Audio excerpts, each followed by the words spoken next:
राधे राधे महाराज जी। महाराज जी मेरा नाम आशु है। महाराज जी मैं काम, क्रोध, मोह, लोभ व अहंकार से जितना दूर जा रहा हूँ उतनी दुगनी रफ्तार से वे वापस आ जाते हैं। इनसे कैसे दूर रहा जाए महाराज जी?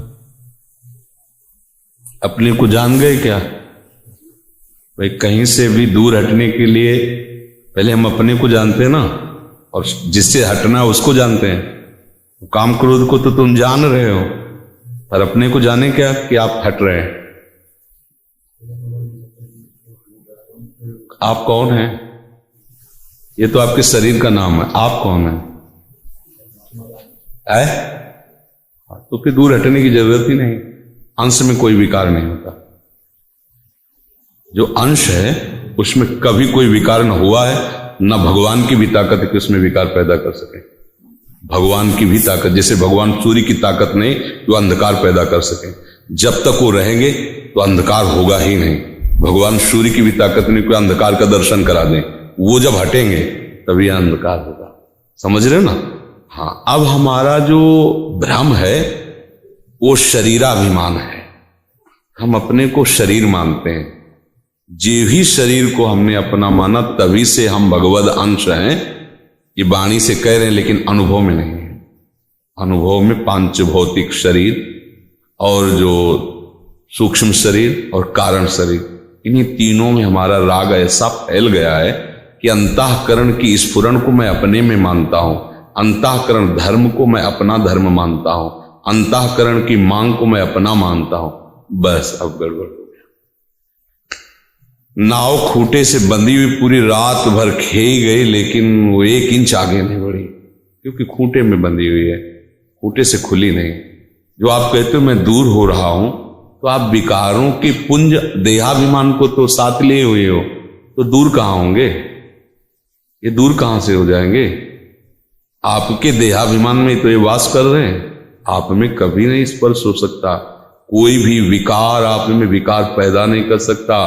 कोई भी अस्त्र शस्त्र आपको स्पर्श नहीं कर सकता। आपका ऐसा अविनाशी नित्य अमल सहज सुख राशि स्वरूप है आपका। समझ रहे हैं आप? नैनम छिन्नन्ति शस्त्राणि नैनम दहाति पावका न चैनम क्लेदन्त्यापो न शोच्यति मारुता। ये अशोष्य है, अदाह्य है, अक्लेश है। फिर इसको क्लेश कैसे हो रहा है? इसने क्लेश को मान लिया है।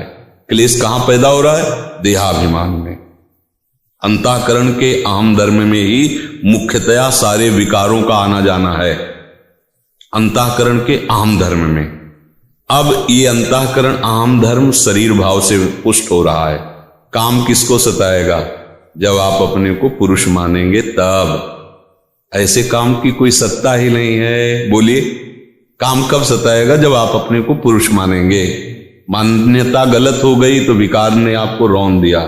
क्रोध कब आएगा? जब आप अपनी कामनाओं की पूर्ति में बाधा देखते हैं, तब क्रोध आता है। भगवत स्मृति कब छूटती है? जब आप कामनाओं की प्रतिकूलता को सह नहीं पाए। कामा संजायते क्रोधा क्रोधा स्मृति विभ्रमा स्मृति भ्रंशात बुद्धिनाशो बुद्धिनाशात प्रणश्यति। सब मामला चौपट हो गया। समझ पा रहे हैं आप? कहीं दूर भागने की जरूरत नहीं, केवल समझने की जरूरत है। ये कामनाएं शरीर को लेकर अंतःकरण धर्म में पहले स्फुरित होती है। पुरुष संस्कारवश, नवीन दृश्य देखने वश, नवीन बात सुनने वश कामना वासना प्रकट होती है हृदय में। अब हम विचलित होते हैं, क्योंकि इसका स्वभाव इंद्रियों का और मन का प्रमथन। जिस बात को पकड़ ले तो मत कर व्याकुल कर दे, वो करना ही पड़ेगा। हाँ, अब उस समय यदि ये विवेक काम कर जाए कि ये अलग और हम अलग हैं, हमने इस पे तदात्म कर लिया इसलिए मैं भोग रहा हूं, नहीं तो बिल्कुल ऐसे अलग अलग चैप्टर है। जैसे ऐसे कागज रख दो, ऊपर बिलेट रख दो, नीचे चुंबक घुमाओ तो बिलेट नाचेगा। बिलेट में नाचने की शक्ति नहीं है, चुंबक के आकर्षण से न चुंबक नचा रहा है, उसकी स्वाभाविक शक्ति ऐसी है। ऐसे इस मैं तत्व की स्वाभाविक शक्ति ऐसी है कि इंद्रियां अंतःकरण सब उसी की शक्ति से संचलित हो रहे। न मैं में कर्ता भाव है और न इनमें सामर्थ्य हमें नचाने की, पर भ्रमवश हम नाच रहे हैं इनको अपना। गोस्वामी जी ने लिखा, जड़ चेतन ग्रंथि पड़ गई यद्यपि मृषा पर छूटक कर जाए। इसीलिए भगवान कह रहे हैं कि इनको तुम सहो, है सहो चुपचाप। भगवान ने आदेश किया है, मात्रा स्पर्शास्तु कौन्ते शीतोष्ण सुख दुखदा आगमा पाइनो अनित्यास तास्ति तिक्षस्व भारत। सहना कैसे होता है? ये मेरे में आए ऐसे नहीं सह सकते, फिर तो तुम्हें रौंद देंगे। मेरे में ये नहीं है, इस बात से सहो। ये अंतःकरण में स्फुरित हो रहे हैं। अय मन बुद्धि, तू अब मुझे विचलित नहीं कर सकता। जा तेरा संकल्प और तेरा सबका त्याग करता हूं। कर तू संकल्प भोगों का, मैं नहीं आदेश करता, मैं नहीं स्वीकार करता। बिना तुम्हारे दस्तखत के अंतःकरण कुछ नहीं कर सकता। तुम्हारी तन्मयता ही उसका दस्तखत है। मुझे खाना है, मुझे देखना है, मर गए, मार दिया उसने क्योंकि आपने दस्तखत कर दिया। ये मैं भोगूंगा, मैं देखूंगा, मैं सुनूं, यही पतन का रास्ता है। नमम ये सिद्धि है, ममेति ये सबसे बड़ी दुर्गति है। समझ पा रहे हो? हाँ, ये मेरा है, मैं ऐसा करूंगा, ये मैंने भोगा, मैं भोगूंगा, इसी का नाम दुर्गति है। नमम, न मैं शरीर हूं, न मैं इंद्रिया हूं, मैं भगवान का दिव्य अंश हूं जिसमें कोई विकार नहीं। फिर ये विकारों को मैं क्यों भोग रहा हूं? अज्ञान के कारण, अविद्या के कारण। गोस्वामी जी ने स्पष्ट बताया कि कैसे बंधा हुआ है जी। बोले बंधे कीर मरकट किनाई। चना या छुहारे के लोभ से बंदर सुराही में ऐसे हाथ डालता, जब निकालना चाहता समझ गया कोई हमें पकड़ लिया। यदि वो लोभ छोड़ देना विषय का ऐसे तो निकल जाए, और वो छोड़ना, लोभ के कारण छोड़ने वाली बात ही नहीं आई उसके मन में, और बात ये बैठ गई, अब किसी ने पकड़ लिया, बिना बंधे बंधा बैठा, डंडा चल रहा है फिर भी नहीं निकल पा रहा है, वो फिर भी नहीं छोड़। तोता ऐसे पोल पे बैठा दाना के लिए, पोल घूम गया, अब वो सोचता है अगर मैं छोड़ दिया तो मर गया, अगर वो छोड़ दे तो उड़ जाए, पर वो ऐसे पकड़ लेता है, आराम से आकर के उसको बहलिया ले जाता है। ठीक ऐसे ही इंद्री का विषय, इंद्री जन्य भोगों का चिंतन, शरीर संबंधी रिश्ते नाते हमने ऐसा पकड़ लिया कि अगर इनको छोड़ा तो मैं मरा, और इनको छोड़ दे तो अमर अविनाशी ऐसा अनुभव हो जाए। बंदे कीर मरकट की लाई। समझ पा रहे? रेखा साहू जी दतिया से। श्री हरिवंश महाराज जी, आपके श्री चरणों में अनंत कोटि दंडवत प्रणाम। महाराज जी, आपके श्री चरणों में प्रार्थना है कि वृंदावन धाम का वास मिले। महाराज जी, सुंदरक से 5-6 किलोमीटर दूरी पर एक जगह मिल रही है, वो महाराज जी क्या वृंदावन में ही आएगी? बस 84 कोष ब्रजमंडल में कहीं किसका है? 84 कोष ब्रजमंडल में कहीं भी रहो, राधा राधा जपो, ये सब परम पावन भूमि है। सब 84 कोष ब्रजभूमि ये भगवत स्वरूप है। कहीं भी वास करो, खूब भजन करो, चिंतन करो, इस ब्रजभूमि में वास का यही फल है। रात दिन भजन में समय लगाओ, श्री जी से अपना ऐसा अपनापन करो कि शरीर और शरीर संबंधियों से भी अपनापन हट जाए, तो ब्रजभूमि वास का फल मिल जाए। प्रिया प्रीतम से ऐसा घनिष्ठ अपनापन हो जाए कि और कुछ न सुहाए तिनको, जुगल सेवा सुख। यश जी, प्रेम प्रकाशी। सतनाम साक्षी। महाराज जी, आध्यात्मिक मार्ग में उन्नति कैसे प्राप्त हो और नाम जप में मन कैसे लगे? पहले आध्यात्मिक मार्ग को समझना चाहिए कि आध्यात्मिक मार्ग क्या है। अपनी अहमता ममता का त्याग करने पर जो बचता है उसे आध्यात्मिक कहते हैं। अभी हम प्राकृतिक मार्गों का अनुसरण करने वाले बन गए। देखना, सुनना, छूना, खाना, पीना, भोगना, लोक संग्रह, उन्नति, ये प्रतिष्ठा, मान, ये सब है व्यवहारिक। और निरंतर अपने आराध्य देव का चिंतन करना या स्वरूप का चिंतन करना, निरंतर अपने आराध्य देव की लीला में डूबे रहना या लीला गायन श्रवण में रहना, निरंतर आराध्य देव की सेवा की भावना में मगन रहना या अपने स्वरूप में स्थित रहना, ये अध्यात्म है। इस मार्ग में उन्नति तभी होती है कि जो अनात्म वस्तु हैं उनका त्याग करें। त्यागात् शांतिरंतरम। जब उनका त्याग करोगे तो शांति प्राप्त होगी हृदय में। उसी शांति से अध्यात्म मार्ग में चला जाता है। उसी शांति से समस्त द्वंद्वों को सहा जाता है। जितने भी मान अपमान, निंदा, स्तुति, लाभ हानि, जन्म मृत्यु आदि हैं, ये सब द्वंद्व वही शांत पुरुष सह सकता है। उपासना का सबसे पहला सोपान शांत भाव। तो शांत कौन है? त्यागात् शांतिरंतरम। जिसने समस्त भोगों की सुख बुद्धि का त्याग कर दिया। भोगों का त्याग इसलिए नहीं कहा कि भोगों का बाहर त्याग कर दिया और अंदर से उनका चिंतन हो रहा, सुख बुद्धि हो रही, तो उसे त्यागी नहीं कहते। भोगों में सुख बुद्धि का त्याग हो, आसपास भोग रखते हो, कोई परेशानी नहीं। उनमें जो सुख बुद्धि है वो हटनी चाहिए, क्योंकि उनमें सुख नहीं है। सब संसार भोग रहा है, अपने लोगों ने भी भोगा, अनंत जन्म हो चुके, भोगते ही रहे। अगर सुख बुद्धि होती तो विश्राम मिल जाता ना। ये छलिया मन बस ऐसे भटकाता रहता है, इसमें नहीं, इसमें, इसमें नहीं, इसमें, ऐसे भटकते पूरा जीवन बर्बाद हो जाता है। तो भोगों में सुख बुद्धि नहीं, प्रभु में सुख बुद्धि है, ये निश्चय हो। और फिर हम जो जो माने हुए अंदर से संबंध है, उन संबंधों के राग का त्याग कर दें। जब ये बात आएगी तो लोग चलो पहाड़ में चलते हैं जहां कोई अपना, ये सब वहीं रह करके राग का केवल त्याग करना है। राग का त्याग कर दिया तो महात्मा हो, कहीं भी रहो, संसार में ही रहोगे, प्रकृति में ही रहोगे, कहीं भी जाओ, परमात्मा सर्वत्र है। राग का त्यागी ही महात्मा है और रागी ही विषयी है, वो किसी भेष में हो। अंदर की बात का वर्णन किया गया है। जब कभी किसी महात्मा का वर्णन हुआ है तो अंदर की बात का वर्णन किया गया है।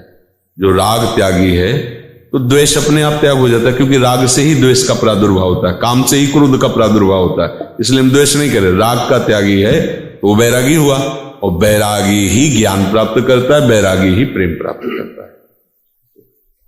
संतोष जी, जय श्री राधा वल्लभ जी।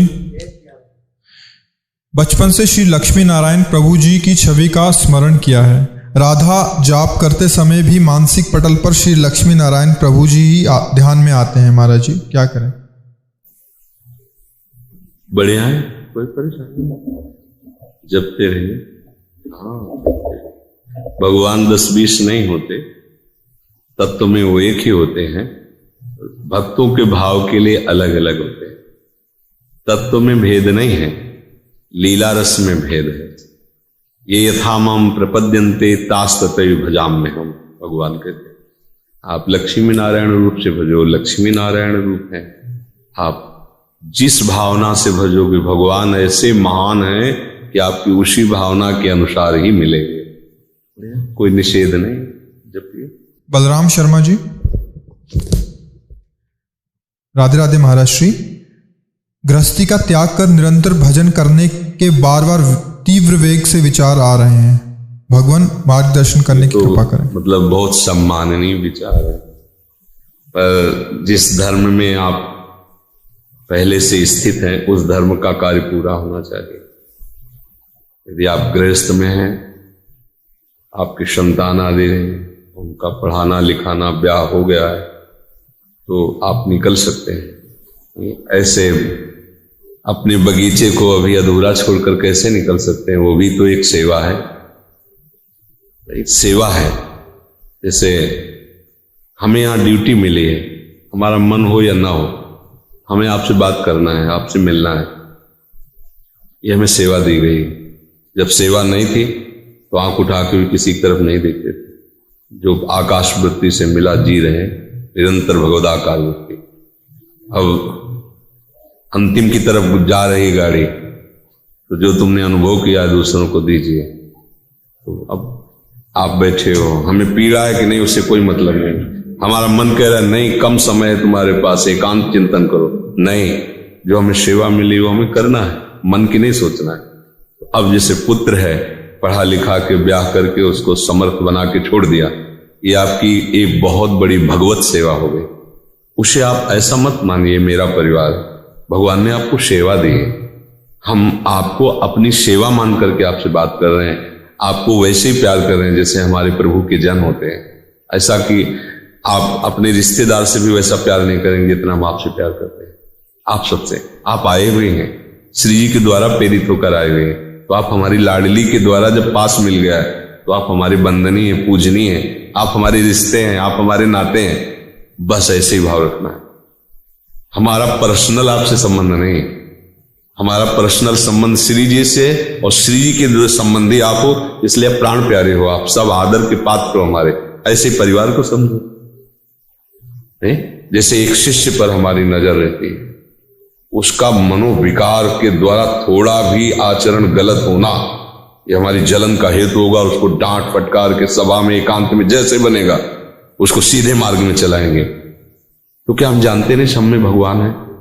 बचपन से भगवान के मार्ग में, क्या हमें ये ज्ञान नहीं? क्या लेकिन ज्ञान है, पर आपने सेवा दी है। ऐसे आपको सेवा दी है, पत्नी पुत्र परिवार, ये मन के राग को मिटा करके अंदर ही बैरागी बनकर निरपेक्ष होकर सेवा करो।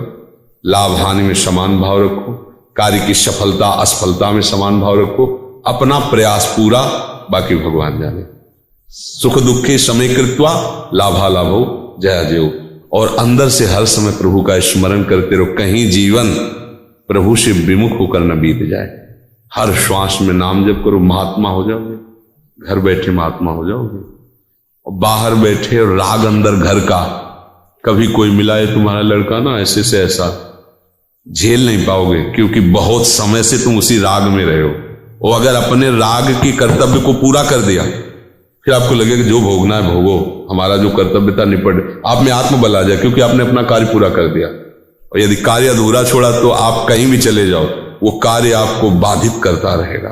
खास बात, कार्य पूरा हो जाएगा तो आपके हृदय में शीतलता हो जाएगी, मेरा कर्तव्य पूरा हो गया, अब नहीं, अब तुम्हें जो करना है करो, अब हमारा कोई संबंध नहीं।